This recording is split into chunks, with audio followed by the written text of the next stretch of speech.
Navy here tonight, who's going to give an update on RescueSF. So, Carolyn, anytime you're ready. I thought I saw you here earlier. Sure, I'm ready. Yeah, I'm here. Thank you. Can people hear me? Very well, thank you. Loud and clear. Thank you for the spotlight first item on the agenda to just give a quick update. Really appreciate CSFN's support for the work that we're doing through RescueSF. Just wanted to give you kind of a highlight of where we were in 2023. As you all know, you helped to pass a place for all, which made it a policy of the city to provide shelter to all. And in that vein, we called for a cost-effective approach so that we could provide more, the city could provide more shelter and more housing by leasing, not buying, by using subsidies, not just simply always relying on just the most costly approach. Over half the Prop C millions that are allocated to housing, we found when we did the analysis, are being spent on buying land and buildings, not sheltering or housing people. And that's not what we expected when Prop C passed. The city can get more people on the streets when it needs to, as the APEC conference and other business conferences illustrate. So now let's get some more shelter and treatment facilities as the first step out of homelessness, along with enforcement. And that's going to be our focus going into 2024. What else is happening this year? If you missed the headlines, Supreme Court accepted the city of Grants Pass appeal of the federal appellate court decision. It's a decision that's similar to the one handed down here in San Francisco. And Grants Pass is saying the court is overly restrictive, preventing us from enforcing our no sleeping laws. And it seems likely the conservative majority now in the court will redefine the lower court's interpretation of the Eighth Amendment, which has been used to bar enforcement. So that could really change the playing field here in terms of the city's ability to say, yes, we have things for you. We have services, we have housing, we have shelter, we have treatment, and you can't stay on our streets when we offer these things to you. Finally, if you'd like to brighten an unhoused person's night, on Wednesday, January 31 and Wednesday, February 7, RescueSF is serving dinner at the Interfaith Winter Shelter. It's really a great, rewarding volunteer opportunity where we make and serve dinner, and folks who are involved in homelessness work are a part of the crew that does this. So you get a chance to meet some people who are doing this kind of work. And you get to, as I said, help people who are in these temporary winter shelters. There's, literally every night you have to queue up. They'll hold you a place, but it's better than being out in the rain for sure. So the time is 5 o'clock to 8 p.m. and the shelter, I don't know exactly which one, but it will be in the Cathedral Hill area. You can email us at info@rescuesf.org if you'd like to help on either of those two nights, January 31 or February 7. Thanks, everybody. Okay, any questions for Carolyn? What's the group that's doing the homeless feeding? It's the Interfaith Council. They have done this for many years, and this is our third year in taking 2 nights, volunteering to make and serve dinner for two. What group are you? What group is it? What group's taking the 2 nights? RescueSF. Oh, got it. Thank you. That was my question. So, but the overarching winter shelter program is run by the Interfaith Council, and if I've got their name wrong, I apologize. It's the group of churches, particularly centered in the Cathedral Hill area. They use their rectories and their meeting rooms and so on. Yeah, you got it right. Interfaith Council. And can you post that to me in the email, and I'll put it on our events page. Yeah, sure. The Castro Rotary Club is also taking a couple nights there. Great. I'm a co-founder of RescueSF, so I also have participated, but you may not want to post it because it's kind of limiting, because usually bring in maybe 10 to 12 people per night. Otherwise, there's just not enough potatoes to peel and enough stuff. Oh, okay, thanks. I won't. Yeah. Oh, I'm sorry. You're going to post it on the website. I was going to put it in the chat for those on this call, and it's first come, first served to sign up. But yeah, as Lori said, it's like 8 to 10 people we have usually. Lori, is that right? Yeah. Otherwise, everyone's like, there's not enough, like I said, things to cut and chop and cook. Yeah, it doesn't take a huge crew when Castro Rotary does it, and they actually want you to cook most of the food off-site and bring it there already cooked. Yeah. But if you're interested, get in touch and we'll see if you can fit in. We also did the gift bags, remember, Lori? Yeah, that's true. I need somebody to take that one on because I won't be able to make it this year. So, Right. Okay, thank you one and Okay. all for that update for RescueSF. And I just wanted to let you know that there are a few people who will not be joining us tonight because unfortunately, as Al told me today, this is also the date in January when THD Board of Directors is having their meeting. So he and others will not be here tonight, but he wishes us well, and he supports the work of Lori Brooks and others who are doing United SF, United Neighbors SF. So Lori, with that introduction, let me turn it over to you. Say anything more that you would like to say in the way of self-introduction, although I will say obviously that you are not only president of Cow Hollow Association, you're also a co-founder of RescueSF, and a lady to be reckoned with. That's what I tell my husband, but he doesn't always believe me. Or my children. Anyway, thank you so much for this time. I really appreciate it. I don't know how I keep getting roped into these things. I don't wake up one day and say, I'm going to start RescueSF. It just somehow I'm sitting in the wrong seat at the right time. So here I am again, involved with this upzoning. And all these things seem to always stem from my involvement with the Cow Hollow Association, which is now going on 25 years. And I think I said this earlier, like, be careful when you join a neighborhood association because you'll never leave. It's just they keep you. But it's worthwhile to participate in the city in a way that you can make a difference. That's why I like to do it. So I'm here tonight because there are some things going on in the city that most people don't know about, and some very significant changes are being proposed for the city. And most of you probably already heard about it. It has to do with the upzoning of our neighborhoods to increase the amount of housing stock. And we, a lot of neighbors started to get real, actually I have a slideshow. I'm going to end up saying all of it before even putting up the slideshow. So let me hold off on that for a second. But I mean, specifically from the, like Robert's Rules of Orders for your organization, you have a formal request for your support that was sent to all of you. I put an article in your newsletter, and then now this is the request for the support.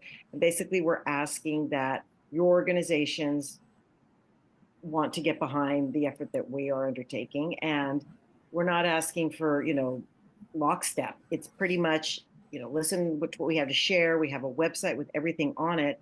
And as we have call to actions, whether they're email campaigns, whether it's showing up at a hearing, whether it's rally out front, whatever it takes, that you can then share that kind of content with your memberships. So it's that he tells two friends and he tells two friends and that kind of effort to just disseminate the content of what we're working on to your memberships and ideally to their neighbors and colleagues and friends too. So that's the purpose. You can all, you can take content that we've provided and use it. It's quick and easy, or you can create your own tone that suits your neighborhood association and the way you interact. So that's kind of what we're asking for. And so I have a slideshow to give you more information about what's going on, and then you can ask questions and we take it from there. That right? Have I done what I needed to do, Charles? Okay. Sounds good. Okay. Thank you very much. Should I launch the PowerPoint, whatever the thing it is? Yeah. Okay. Yeah, Just hit share screen and you should be there. Yeah. okay. I live in this space these days, so did it show up? Yes. Okay, good. Two screens, which is a problem because I don't want to be looking off into the ether, which is what it appears to be to all of you guys right now. So let me bring it over here. Okay, there we go. So San Francisco has proposed an upzoning overhaul for our city, and we want to share with you kind of the drastic impacts it might have on your neighborhood. What is happening? So all the cities throughout the state of California got various mandates from the state to significantly increase their housing production by 2031. Specifically in San Francisco, we got a whopping 82,069 units, of which about 44,000 need to be affordable in the next 8 years. To comply with that, San Francisco's housing element includes some proposed upzoning plans that we believe are excessive and unnecessary height increases in the northern and the western portions of the city. San Francisco is already, as you know, just by being out there, the western, or the eastern and the southern parts of the city have also already had significant development and upzoning that has happened out there. But I know that, how do I want to put this nicely? Those that really want to see a huge influx in housing in San Francisco, you all know the acronym for them, have felt that I think the northern part of the city and the western part of the city is the holy grail of where they would like to see the development happen. And I will say, from what I've talked with folks in this space, it is widely assumed that most cities are going to fail to meet this mandate. And ours, again, is a whopping 82,000. So how did we come to be? So in reaction, neighborhood associations have united to form this alliance. And it started predominantly in D2 and D3. So it was the folks at Cal Hollow Association started talking to the folks at Telegraph Hill Dwellers and Barbary Coast. And next thing you know, we had Golden Gate Valley and on and just started to grow from there. We started to reach out to different associations. So the purpose of which is to challenge the upzoning premises and strategies. And premises are things like the arena numbers that are the baseline for why we're in this condition. And then the strategies, which is the upzoning and all the other laws that have unfolded that supposedly drive towards that end. Next is we want to urge an approach that truly delivers affordable housing. In San Francisco, the reason we don't have a lot is because it's extremely difficult to do it in our city, being the highest cost of building in San Francisco, probably anywhere in the world at this point. We want to insist on protections for neighborhood character, quality of life, and existing rent-controlled housing stock, because the most affordable housing is existing housing. We want to prevent the encroachment of the towering luxury condos that raise median prices, and you'll see with the maps that our concern about towering luxury condos is because the new maps pretty much encourage that kind of development. Lori, excuse me, am I the only one not seeing an advance in the No, slide? no, Lori, the PowerPoint isn't moving forward. You have to click on the slides to move it forward. Oh, really? Yes. Go up to slideshow. Oh, I was in slideshow, but okay. Is it working now? Not sliding. No, it's on one. It's sticking to one. Right. Is she co-host?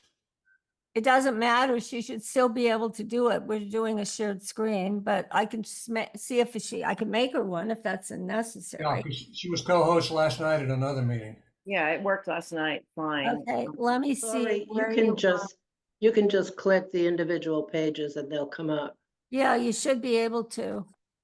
Okay, well, let me stop sharing for a second and let me reshare. Sometimes it's the good old reboot. Let's see. I don't think my kids know what reboot means. Okay, Is it there now? yeah, but you're on number 3. Yes, and you're on number 3. Okay, and tell me if it's loading. Is it loading? Yes. Loading now. Is it moving? Yep. Is it clicking? Yes, ma'am. Yay! See? Reboot always works. All right, and okay, that's everything I was chatting about, not knowing you weren't following along, but there's all the bullets. And the final one was to protect our commercial corridors against gentrification and the transformation into darkened, cold, windy spaces. And I have heard firsthand from property owners that they would love to have the height increases in some of these corridors, whether they be Lombard or Chestnut or Union or wherever you happen to live throughout the city, because the property owners there will have a significant increase in their property value and would gladly sell and be out of the business of San Francisco real estate. And yet what happens then is all those little businesses that have been, barely surviving, they won't make it through that transition. So we are neighborhoodsunited.sf.org. Also, you can do nusf.net. Okay. Is it still clicking forward? Is it gone on to? Yeah. Okay, good. Okay. I'm a little nervous now. Okay, so this is the upzoning proposal put forth. You're all on your computer right now, so you can also open up the website and go there later. But this is the map that the city has proposed, which are height increases throughout the northern and western part of the city. I'm not going to zoom in on it currently, but it's an interactive map. You can get right down to the parcel lots themselves. You can go left, go right, and you can sit in astonishment at what you're going to see. And in a large part, the way those at the state decided they were going to force cities to do this work is they defined these as transit corridors. So you could see main things like Lombard, Van Ness, Geary, Irving, Judah, Terraville. And they also defined them as well-resourced areas, which is a nebulous term of desirable, I guess, in many cases. And a lot of these corridors are 65 feet if they're kind of the narrower commercial corridors, and 85 feet if they're any kind of what we consider more usable transit corridor. Then they go up to 140 feet in some. Many of those are like intersections, all 4 buildings in the middle of a corridor go to 140, and then there's 240 and 300. Okay, here are some lot examples. In the upzoning, it's not just by lot, which would, if you were going to really provide affordable housing in San Francisco, you would probably do it on a site-by-site basis, things that make sense, and then proceed from there. This is swaths, from, one end of Lombard, from the Presidio Wall all the way to Van Ness. And these are examples of what would happen if those lots were built to what the map is suggesting. And here's one in the marina.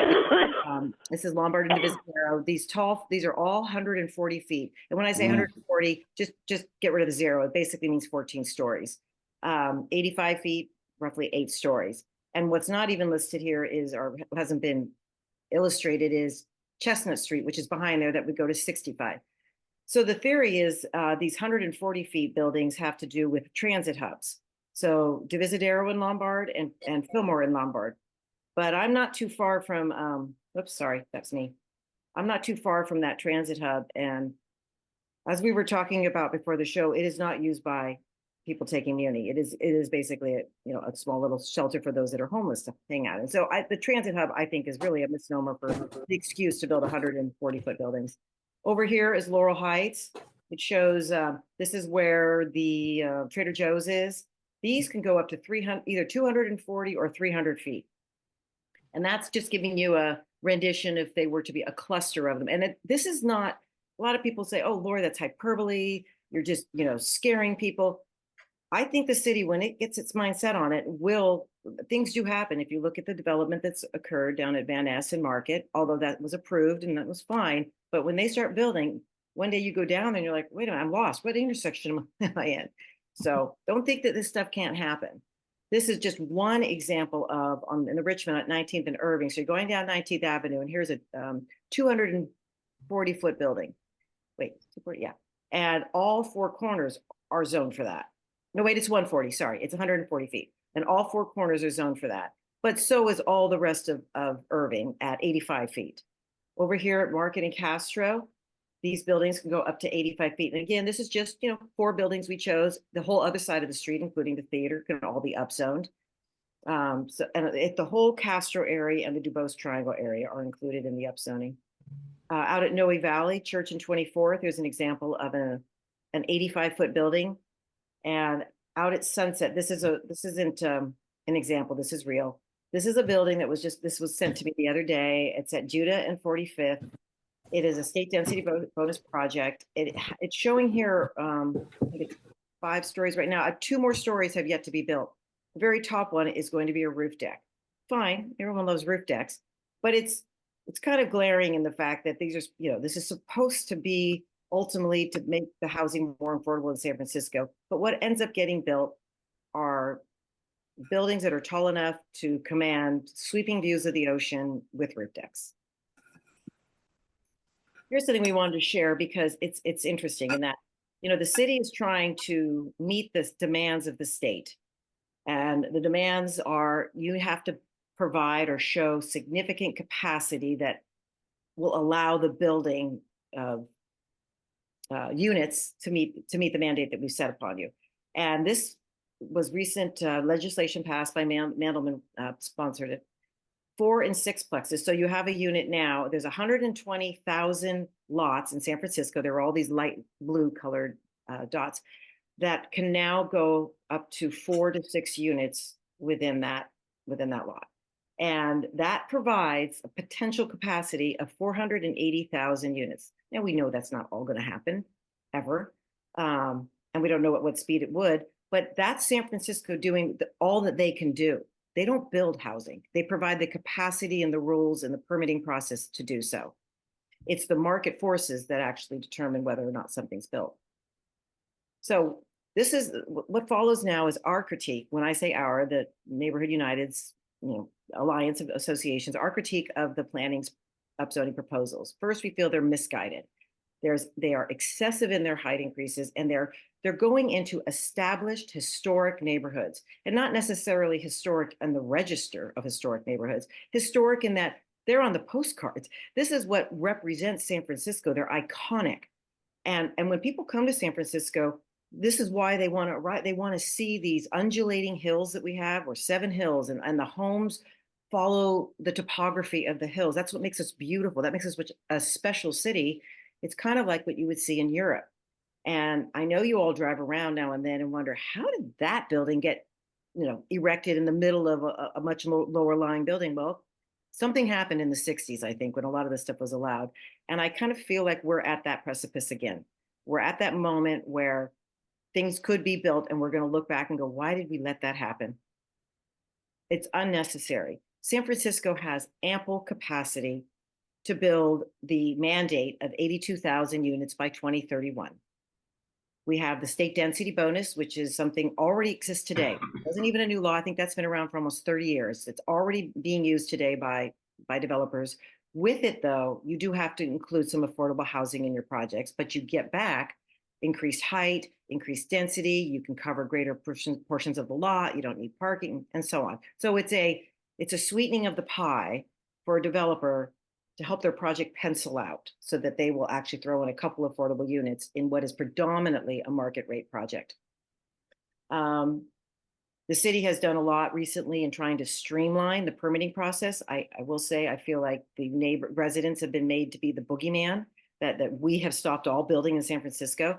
We don't control inflation. We don't control the cost of lumber. We don't control a lot of things that are really the causes behind why people aren't building. But we've been the target, and therefore there's been a lot of work done to eliminate our voice in this process. We also have a ton of vacant units in the city and population that's actually leaving, not arriving. They're excessive. So right now, they're on the website, you'll see a link to a pipeline. This is what San Francisco has permitted. There's about 72,000 units, of which 16,000 are affordable. The state has said, okay, you can't take all 71,000 and apply it to your 80, but you can take some of it that may possibly get built in the next 8 years. So that lowered our mandate to closer to 30,000 units, of which 15,000 need to be affordable. These numbers, don't quote me on them, but they're rough estimates. And we feel that okay, now we're down to like roughly 30,000 units we need to find a way to build. And we have all this capacity I just mentioned earlier. So it's complete overkill to try to upzone the city above and beyond what's already available. It's punitive. So San Francisco uniquely faces a yearly audit. So most housing elements are an 8-year plan. And historically, the mandate, if you didn't meet it, people look the other way. It didn't have teeth. And so over the last 8 years, that's what Sacramento's been doing, is putting teeth into it. And now there is, severe consequences potentially if you don't meet all the things you need to meet, one of which is these RENA numbers. So San Francisco has a yearly audit, and that comes up at the end of this month. It claims that then we will, if we're way out of alignment, if we're not really heading in the trajectory necessary, it could trigger something called the builder's remedy. I can let others talk to that. It sounds horrible, like basically builders, get to bypass kind of a lot of our current zoning laws, but others are telling me don't overly worry about it because it requires, not everyone can just do it. But I'll leave it at that for now.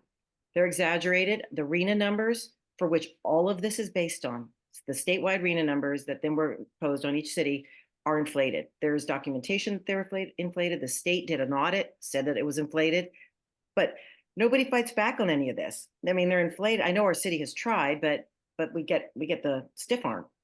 And so the number of 82,000 will probably not be met. It was almost set to fail. And then finally, we have, I can't even see my stuff there, ineffective. And with that is, whoops, sorry. Hold on. My thumb pressed the wrong button.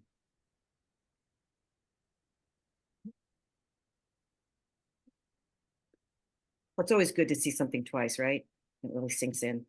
Okay, neighborhoods are the piggy bank as the city redirects impact fees from luxury projects to build affordable housing elsewhere. I actually asked, the planners that came out to talk to us, and I said, these are going to be a bunch of, luxury condos that are built up in the northern and a lot of the western part of the city. How does this translate to affordable? They go, well, the impact fees that we will charge these projects can be redirected to affordable projects elsewhere in the city.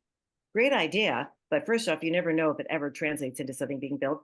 And then, but what does that mean for the neighborhoods that then are left behind with these buildings that don't even provide affordable housing in their communities?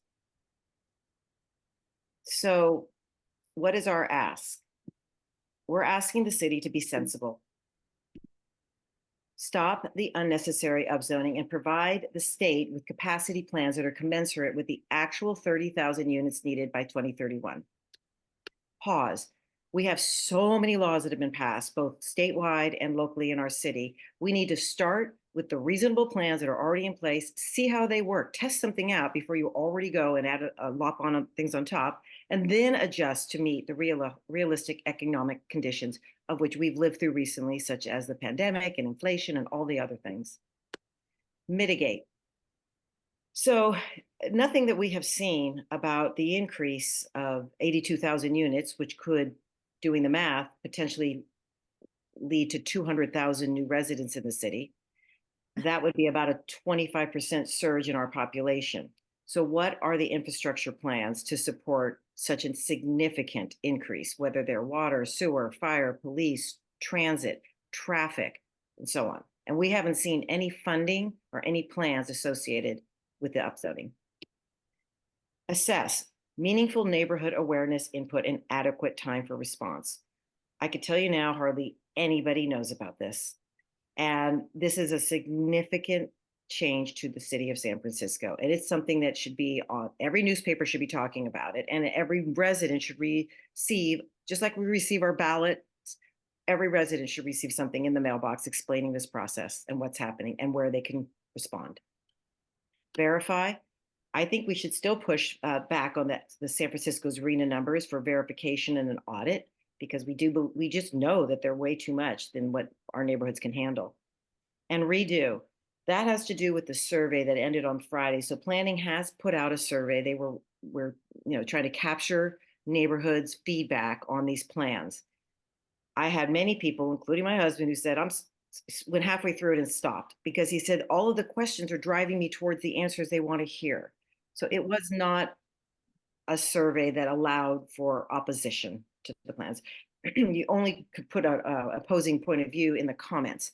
And when something's in a comment, you really can't quantitatively measure it. So we're going to send a letter to planning and the supervisors and the mayor with an analysis of the survey, because we really think if they're to proceed, they need to redo it.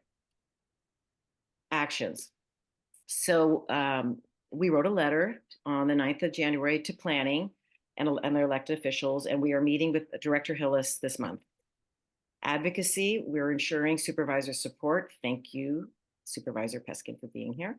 He has already stepped up and shown support for our efforts. We are working closely with a few of them right now. I hope someday we'll be working with all of them. We have a website. We've launched it. That's the ones I showed you earlier, where you can educate yourself and others on, because this is not a, elevator pitch, clearly. It takes time to understand this. And sometimes people's eyes just roll in the back of their head and they're just done listening to you. So at a minimum, maybe they could just go to the site, click the button, take 5 minutes and send an email to the planning and, the mayor and the supervisors, just letting them know that people are becoming aware of this issue. Notice we are urging the city to inform all affected residents and businesses about the impending changes. Like I mentioned earlier, we should all be getting a postcard about this. Outreach, this is the part where, this is why we're here tonight, to talk to all of you, to expand the outreach to the residents We'll have to do it ourselves at this point, and that can be done via all of our association newsletters. We've actually literally put flyers at people's homes, and during the holidays we did it. And one person showed up at a party of a neighbor and walked in with the flyer, and she goes, "What's this all about?" So they work. They actually, people do hold on to those and think about them. Social media, press coverage, and so on. Timeline. Don't quote me on any of this part because I really don't know. It's not clear to me what the timeline is, but what I've heard is that they're trying to finalize these maps by the end of February. There would be city hearings in April and May. I need confirmation on all of this. And one of the things I learned earlier today is we don't even know how much of this really has to happen today, or how much of it the city just wants it to happen. And so we're working with our supervisors to get to the bottom of that. And finally, let's collaborate, build awareness together. Maybe there's some legal beagles out there, and to explore legal options if City Hall continues to ignore our concerns. Political, I think we should be turning this issue, the upzoning issue, into a key issue for mayoral, supervisor, and state legislative campaigns. Mhm. Media, engage in media outlets. Again, if we're not listened to, we should be prepared to take this to all the voters because they need to know about this significant change to their city. And then finally, there is a bulwark to all this, and that would be a California ballot measure, and that would not happen any sooner than 2026. And that is put out right now. If you go to Our Neighborhood Voices, just search that up on your computer, trying to make a constitutional amendment, a state constitutional amendment that would return zoning back to local control. Because right now, we do not have control over our zoning. It is decided by somebody up in Sacramento. And that is it. Thank you. Okay, thank you very much, Lori.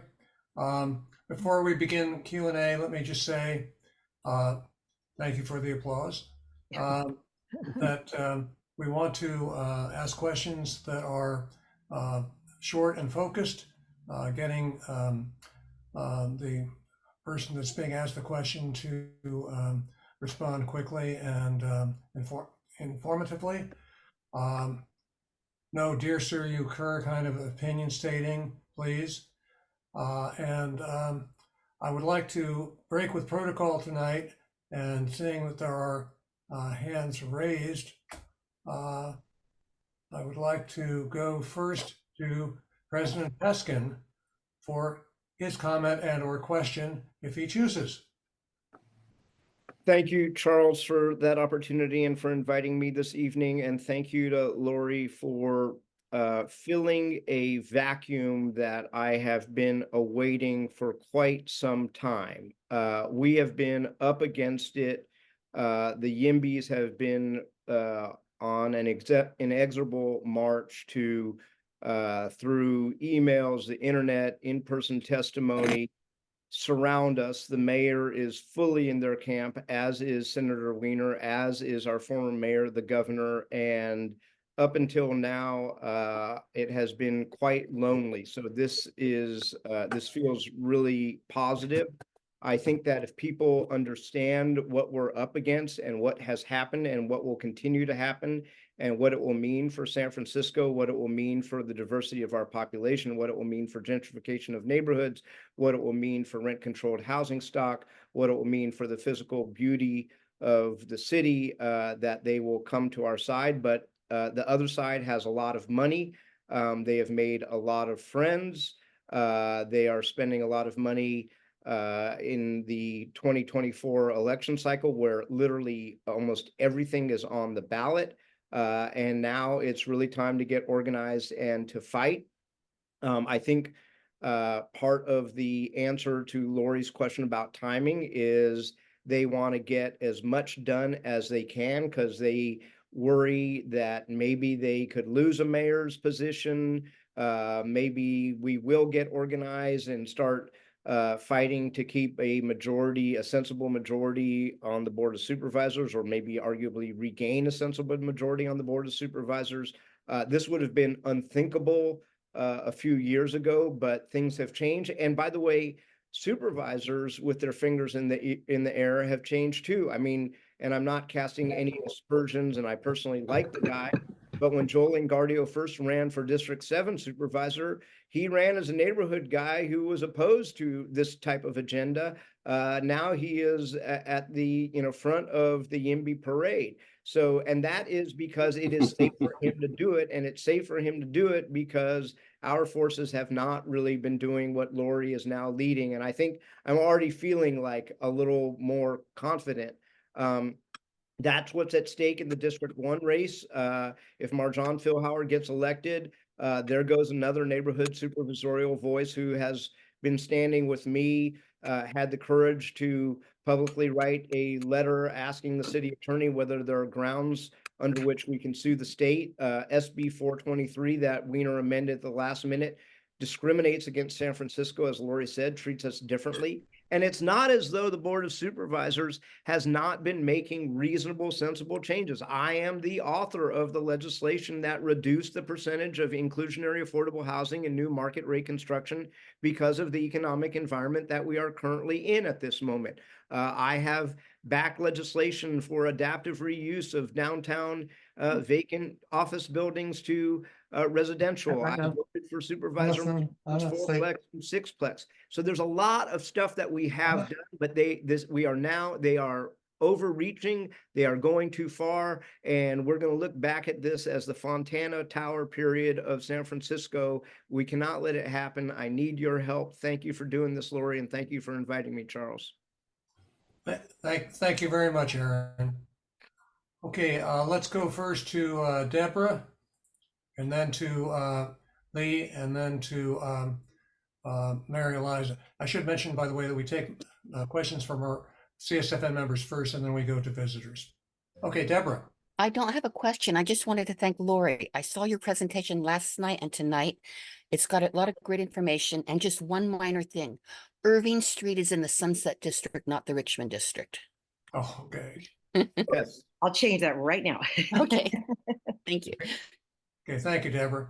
I should say that the meeting that Deborah's referring to was the California Catalyst's call last night.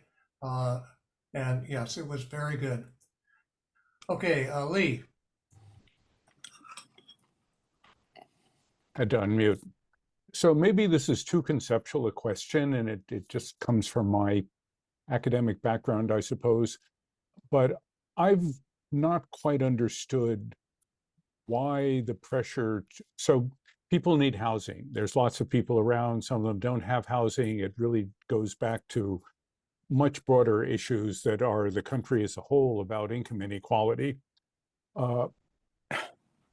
But I've never quite understood why the solution seems to be to stuff more people in already crowded places like cities in a state that has lots of empty land or relatively unpopulated land. And I wondered if there is a rationale for that, or is this just about builders seeing opportunities to make money and providing political contributions?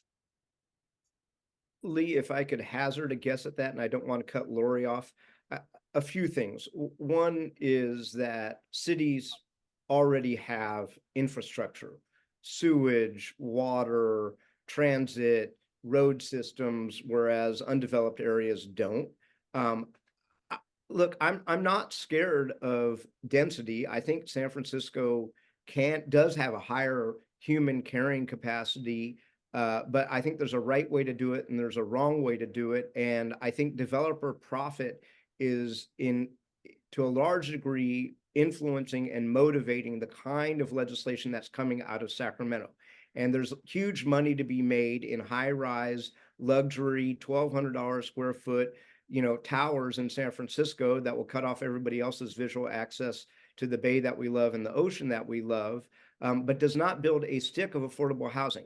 The RENA goals, the regional housing allocation for San Francisco, our current goal that was imposed upon us of 82,000 requires 43,598 units of affordable housing, affordable to working class people, moderate, low income, and very low income. That's 57%.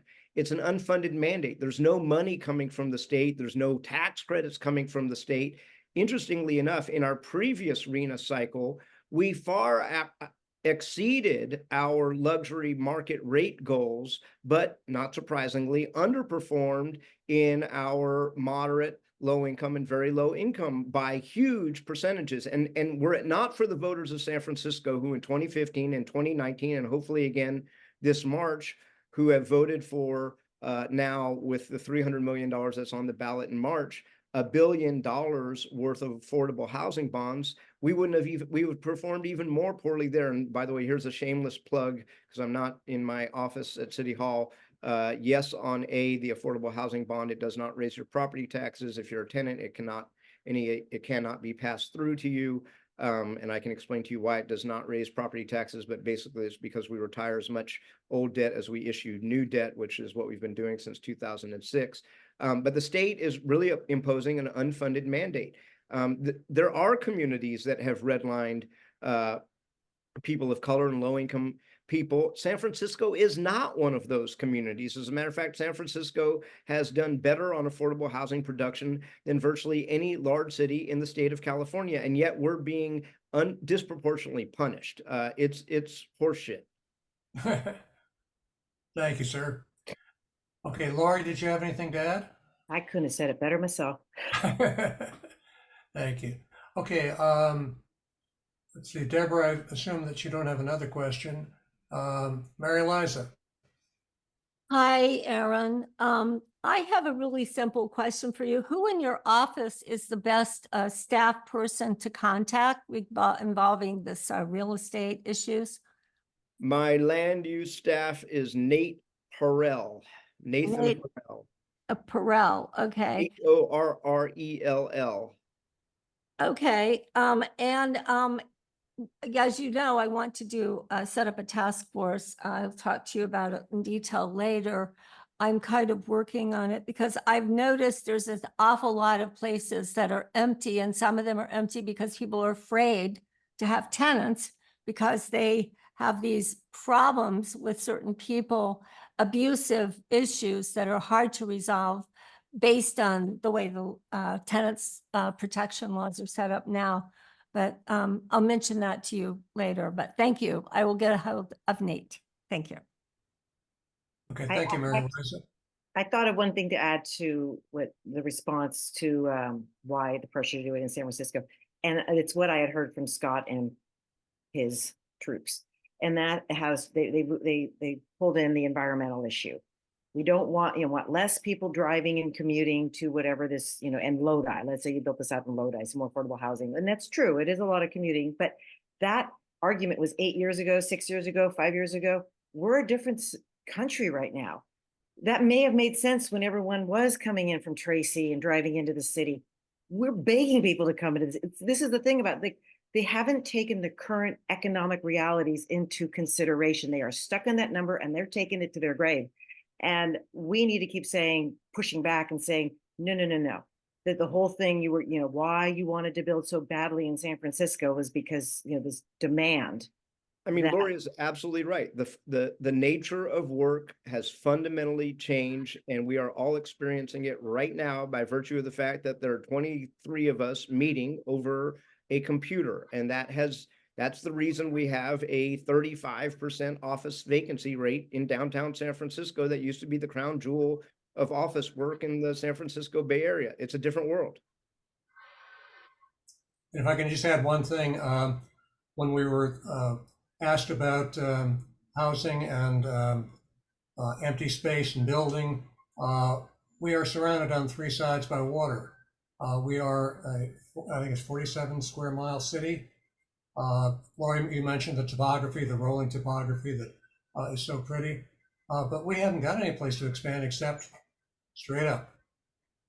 Okay, Jean Barish. Thank you very much for the presentation, Laurie. I just have recently been getting up to speed on this, although we didn't sign the letter. I think, as you know, Planning Association for the Richmond is joining forces with the organization. I guess that's a fairly recent development. And this helps explain a lot. But I have to admit, I'm a little confused. And I don't know whether you or Aaron want to answer this question, because I was involved with recent other zoning and ordinances that passed in the fall many of which you rewrote, Aaron, to make them much more acceptable. And when I heard about this in a newsletter that I got from Connie Chan, I said, oh, well, this looks like the same old, same old. So what should I know, I realize now that it's not. But could you help explain how this is even related to that, or are they totally separate? They are totally separate. This is why I said enough. I mean, it's like, look, we have done the reasonable stuff. We passed the Melgar legislation, we passed the Mandelman legislation, we passed the Peskin mayor downtown legislation, we passed the Peskin mayor inclusionary housing reduction legislation. I mean, basta. All right, okay. Okay, George that Whiting. answers that. Okay, thank you. And by the way, this is not coming from Supervisor Engardio. This is all legislation being introduced by the mayor of San Francisco to the Board of Supervisors. Right. Now, but the problem here is, the coalition of the willing Peskin, who's termed out, Ronan, who's termed out, Dean, who doesn't give a shit, Connie, who's gonna, who's running for reelection but is a brave soul, Walton, who's termed out. That's a solid 5 you got right there, and then it starts getting a little scary. Well, 5 isn't enough to kill it. That's why I said then it starts getting a little scary. I mean, Right. Catherine's running for, Seven. assembly, and she's got the MBs on one side and, the Lori's on the other. And you've got the hardcore ones, which are Dorsey and Gardio. Mandelman is in the middle. Melgar's in the middle, but, the mayor goes and beats. Safai, what about Safai Asha? He's running for mayor, so it depends on who, he thinks it pleases the most or how much money it gets him. So it's Right. up to the community. We outvote all those people. So, Boom. Hello. That's what we're talking about. okay. Okay, thank you, Aaron. Thank you, Gene. Okay, over to you, George. George Whiting. George, are you muted? Oh. No. Hey, Okay, We can hear you. we Can you hear me? Yeah. Yes. I was saying, hi, Aaron. Lori, that was a very good presentation. A couple thoughts. First, Joel was always a YIMBY from the day he came to town. And the first time he ran in District 7, he ran as a YIMBY. And then his issue became crime. What most people don't know is he also went to Harvard at the exact same time Scott Wiener was getting his JD. He went to the Kennedy School, just a coincidence. And they became friends at Harvard and have been working together ever since. And I suppose that's why Ingardio's also working with the mayor, just a little background. What you say is, I think, very correct. There's no infrastructure to support any of this. It's all unfunded. San Francisco cannot afford it. And my question to both of you is, I want to talk about RENA, which everybody just hops over. RENA, to me, is like a electoral college, in that what happens is rather than have San Francisco have this massive city and vote, every little community gets a vote. And what happens is everybody has RENA votes for San Francisco, their vote. And that's one of the reasons San Francisco is so punished by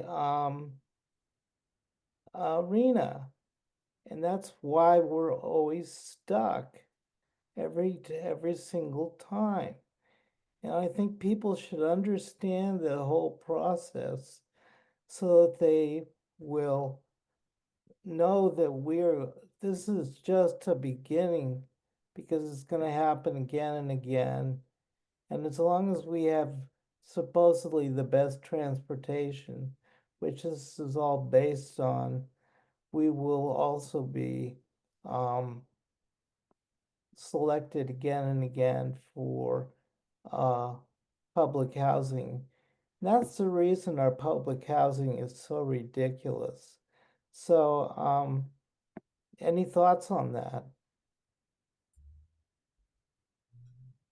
I'm trying to find, I've had a slide for the computer. If you looked at it now, you'd feel sorry for me.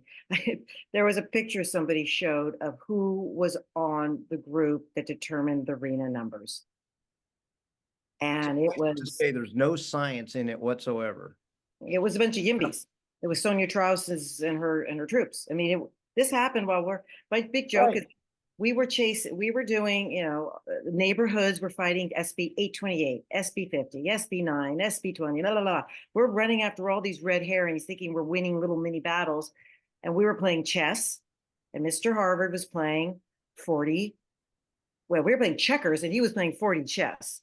And so we're running around thinking we're putting out these little fires. Meanwhile, he's putting all of his folks in these key state positions in the state housing department, and they're part of the ABAG, and they're part of these, and they're doing, as we speak, they're running for supervisor roles right now to get, we have to run, or we have to get out there and get good people to run because they're motivated. And They got dough. They got plenty of dough, Ray. But at the end of the Right. day, there is far more of us than them. Right. Okay, let's go to Diana. You haven't had a chance to speak yet. Thanks, Charles. So this question is for Aaron, but if anyone else has an answer, I'd take that too. What's the timeline? What's the real deadlines? We keep hearing end of January, February. That's a darn good question. And, we at the board are being treated like mushrooms, which is to say we're being kept in the dark and fed manure. And I've been asking those questions to the city attorney. And by the way, the slew of legislation that has passed, 16 bills signed in December last month alone, the city attorney is still trying to make sense of. So nobody is very clear. The housing element that the state found to be acceptable says that any implementation of zoning does not have to occur in San Francisco County until 2026.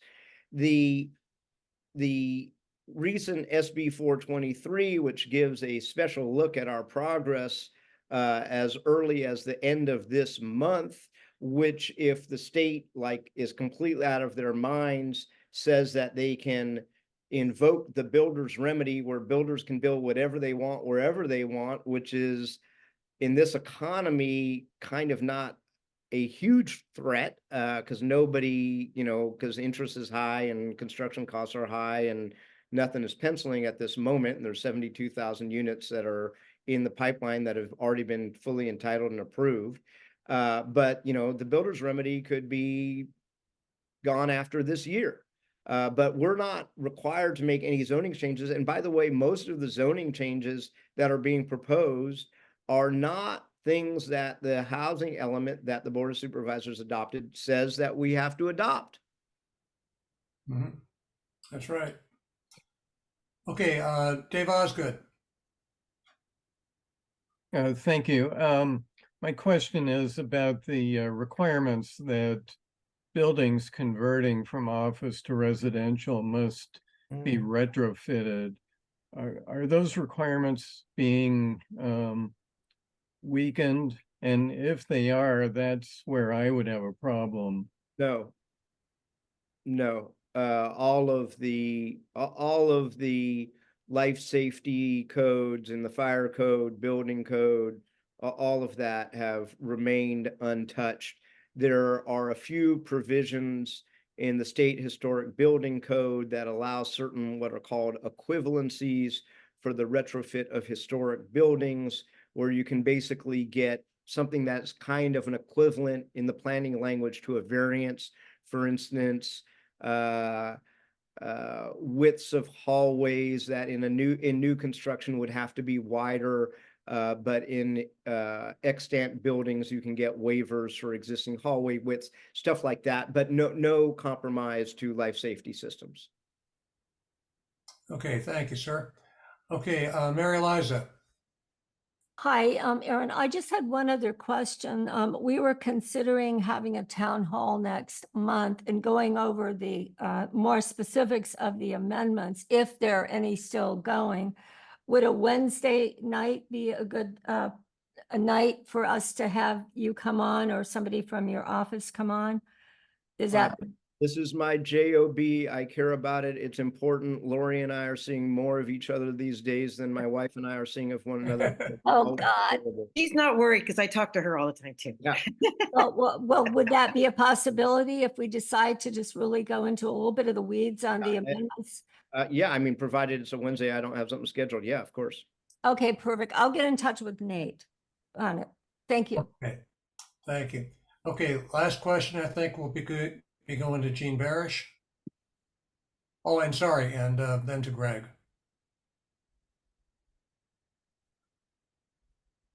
Jean? Jean, you're muted. By the way, I want to say. Sorry. Thank you. The RENA issue, I've been talking about that for a while at other at other public hearings and things, because it's a real concern. There is this letter from an auditing committee in the state that said it's those RENA numbers are significantly flawed and so on. How do you push back against that? What kind of action can be taken that would eventually result in there being some admission that those RENA numbers are wrong and that they have to be redone? So tomorrow afternoon, Supervisor Chan and I are meeting with the city attorney's office, 3 of the city attorneys who have been trying to answer our questions. I don't know the answer, but I, for one, would like to sue the state of California to say that the RENA numbers are predicated on bad math, bad science, not factually accurate. Yes. And another thing that's come up at previous meetings that I've also gone to is ask for a new audit. The audit that was done this year was a partial audit. We need to have a full audit by the state. Okay, George. Oh, I'm sorry, Greg, then George.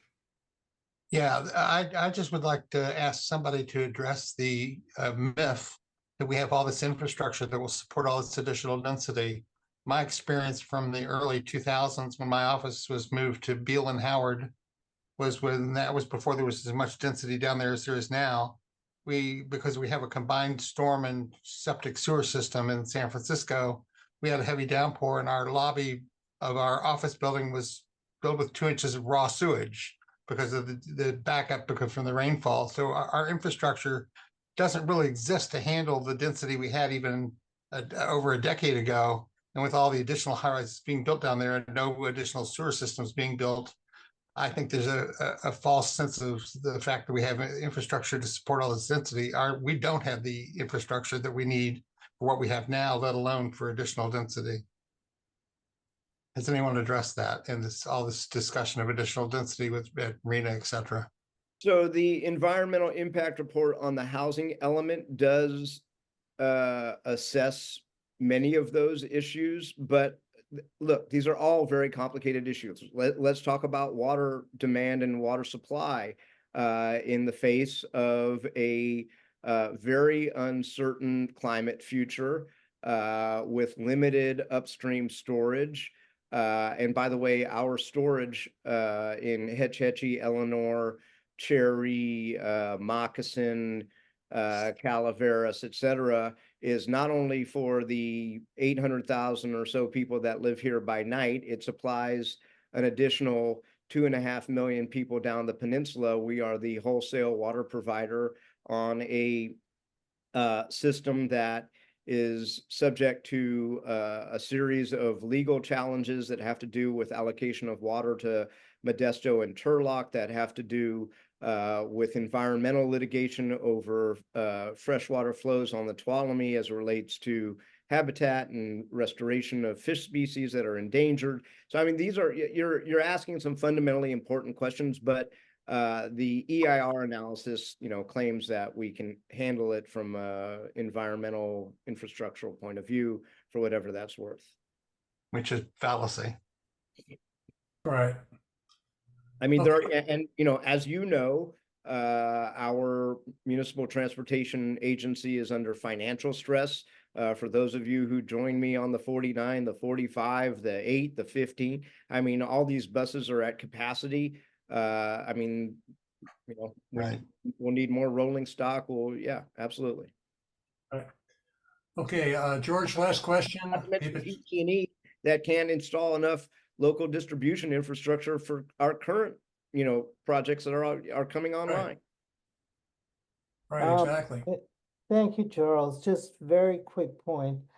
Aaron, we're going to have a government and election meeting on Friday, February 2nd. And Proposition A already has the bond for housing an opponent who's booked. Do you have anybody? I know Nate Harrell as a government and city employee probably cannot represent.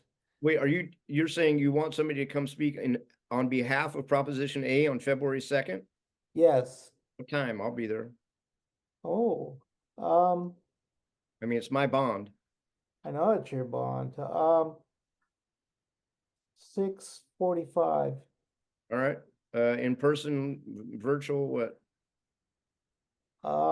It will be in person. Okay. Just tell me where to be. Okay. I'll send you an email. Okay. Same Thank email as ever. Thank you, Aaron. My pleasure. Okay. Well, thank you, George. Thank you, everybody. I've got a question to ask to Laurie to wrap things up. Laurie,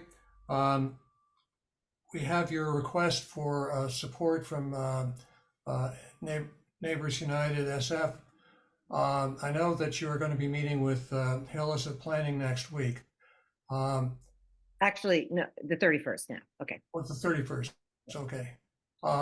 What would you like for us tonight, ideally? Would you like us to look at your request and possibly vote on it under new business, or just look at it and say, yes, we'll do this, we'll do that. We'll go back to our neighborhood organizations and send letters. What would you like us to do tonight? Well, first thing, I would like it if, if you go to our website, we have like an asterisk by all your neighborhood associations. If you go into the website under About, there's a long list of associations, many of which have already come on board, and some of them already, like ourselves, are already members of CSFN. It would be really nice if CSFN, I could just put that on the list, and then I can also put as many of the 26 organizations as part of my letters. So when we send something out, or at least being on the website, to show that this is not a one-trick pony, that this is a pushback from across the city, and that we are a force to reckon with. And that would be visually and strategically important to have as many of you guys, like the Planning Association for the Richmond just did, say, put us on the website, include us in this effort. That would be number one. And then you can, at that point, you can take it from there, how you want to execute. You have newsletters, you have ways of communicating with your membership. You can, like I said, I'll always send out whatever I'm sending to the Cal Hollow Association, and you can cut and paste away, or you can pick and choose what you want or do your own thing. But at least you'll know that you could always direct people to the website. And also, I'm also open for ideas, comments, and nothing's in stone. It's kind of pliable right now. So that's what I'm asking, to be able to identify your association on our website as someone who is part of this effort, at least supportive of this effort, that you can communicate how you want or use what we do. Okay. Thank you very much. That's an ask I think we can answer. So we will do that later tonight. Okay. Great.